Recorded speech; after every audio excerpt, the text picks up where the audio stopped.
Maturity is the capacity to endure uncertainty. To trigger a nervous breakdown in someone, you could apply the following steps. Force your victim into an atomized existence, forbid them from participating in the activities that imbue their life with joy, rid them of their job, destroy their daily routines, and tell them not to leave the confines of their home. To add icing to the cake of your diabolical plan, you could then tell your victim that society stands on the precipice of an economic collapse. Sadly, this is not fiction, but reality for many people across the globe, and so in this video, we are going to explore how to remain psychologically stable in the midst of a crisis. A crisis, whether it plays out at the level of an entire society, or whether it is more localized to just a single family or a single person, affects the psyche in similar ways.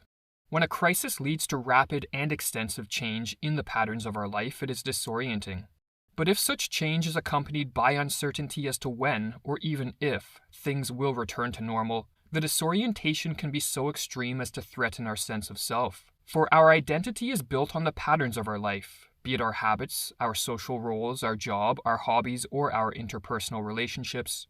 All these things contribute to the creation of our selfhood, and as the psychologist Michael Mahoney explains, it is not easy to maintain a coherent sense of identity, self-worth, or competence in the face of multiple and chronic challenges to old patterns. Without a coherent sense of self, without the order that produces our identity, the world around us will also become more chaotic and feel less amenable to our wants and needs. Or as Jean Piaget explains, we organize our worlds by first organizing ourselves. If the shocks to the patterns of our life are serious enough, and if we cannot find a way to absorb them, we become susceptible to a psychological breakdown due to the intense emotionality that arises in the face of a disintegrating self. When novel experiences greatly exceed the individual's capacities to balance, writes Mahoney, feelings of being overwhelmed are common. Episodic or chronic disorder and breakdown may result. During a societal-wide crisis, a population will tend to fear most the threats that precipitated the crisis. But depending on the nature of these threats, it is this threat to our sense of self that may prove most dangerous. Fortunately, with some knowledge of the process that leads to a breakdown, we can devise some steps to fortify our psyche.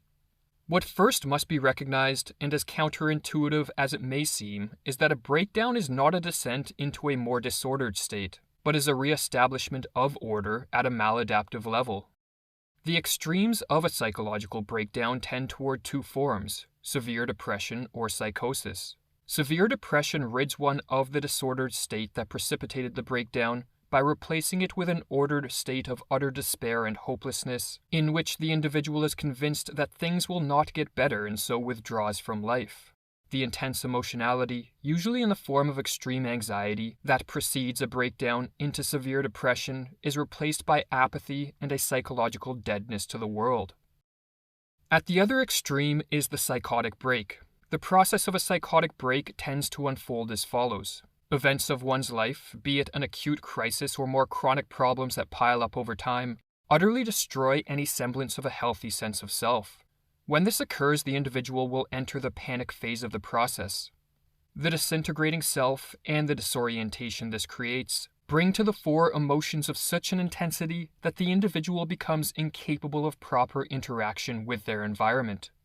Eventually, the panic becomes so overwhelming that the psyche reimposes order through what is called the stage of the psychotic insight. To better understand this process, we can turn to Silvano Arietti, who devoted his life to both treating and studying schizophrenia.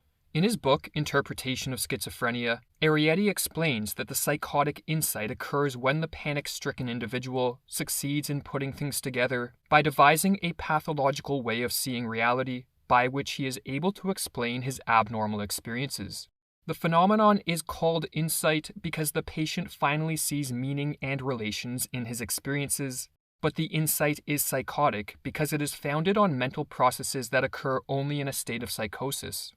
Or as Arietti further explains, the psychotic transformation will enable him to experience himself and the environment in strange, unique ways, often not susceptible to consensual validation. As strange as it may seem, the state of psychosis is preferable to the panic phase that preceded it, which is why Arietti defines psychosis as an abnormal way of dealing with an unbearable situation. If we are most susceptible to a breakdown when stricken by the intense emotions that accompany a way of life under siege, then the first step to ward off a psychological breakdown is to heed the advice of Henry David Thoreau and, when in doubt, slow down. If we feel that our emotions are reaching a fever pitch or spinning us around in circles of dread and despair, we need to somehow interrupt the process before reaching the state of acute panic. The worst way to go about this is to try to reason or argue with the emotions, while the best way to deal with this situation is to use some form of activity to relax and recenter us. Many people find mindful meditation works well for this purpose, but this is but one of countless activities we can use. Carl Jung, who endured a personal crisis so intense that he flirted with psychosis, would draw and paint mandalas to calm his racing mind. Others may find reprieve in weightlifting, walking, some form of craft or hobby, or a conversation with a calming friend. What is essential is that we have in our arsenal some activities that we can use to recenter us when our emotions are knocking us too far off kilter. If we really feel overwhelmed, one of the best tactics is what Nietzsche called Russian fatalism, which is to not do anything at all, but just to let go and relax as completely as possible. No longer to accept anything at all, no longer to take anything, no longer to absorb anything, to cease reacting altogether. This fatalism can preserve life under the most perilous conditions by reducing the metabolism, slowing it down, as a kind of will to hibernate. Or as William James wrote, "The transition from tenseness, self-responsibility, and worry to equanimity, receptivity, and peace is the most wonderful of all the shiftings of inner equilibrium, those changes of the personal center of energy which I have analyzed so often. And the chief wonder of it is that it so often comes about, not by doing, but by simply relaxing and throwing the burden down. But there are also steps we can take that will inoculate us from descending into the pits of despair that make us susceptible to a breakdown in the first place. And one such step is to turn off the fear porn. In the midst of a crisis, it is extremely difficult to separate fact from fiction, and so allowing our minds to be absorbed and overwhelmed by the catastrophizing of the media will not contribute to our sanity. Furthermore, given the notoriously poor record of the mainstream media and the repeated episodes whereby they have been caught in their own lies and manipulations, it is foolish to place our trust in them anyway, for as the Bible puts it, like a dog that returns to his vomit is a fool that repeats his folly. After turning our eyes away from the fear narratives of the media, the next thing we need to do is to reestablish some semblance of order to our life. For when a crisis severely disrupts our patterns and for an extended period of time, our selfhood is at risk the more passive we become. Instead of filling our days drifting from one mindless distraction to another, we should devote our time to more rewarding activities. We can create things, learn things, build things, fix things. We can focus on developing new habits or ridding ourselves of destructive ones. We just need to fill the void engendered by the crisis with activities that give our days some sort of structure, meaning, and feeling of accomplishment. Doing this may be the difference between descending into the disoriented state of a disintegrating self and remaining stable throughout the duration of the crisis. While there are an endless variety of activities that can be used to re-establish some sort of order to our life, there is one project that may be particularly useful at this time, and this project builds on the mantra of many a politician, which is to never let a good crisis go to waste. For while a crisis can make us more prone to a psychological breakdown, such times are also ripe for achieving what is called a psychological breakthrough.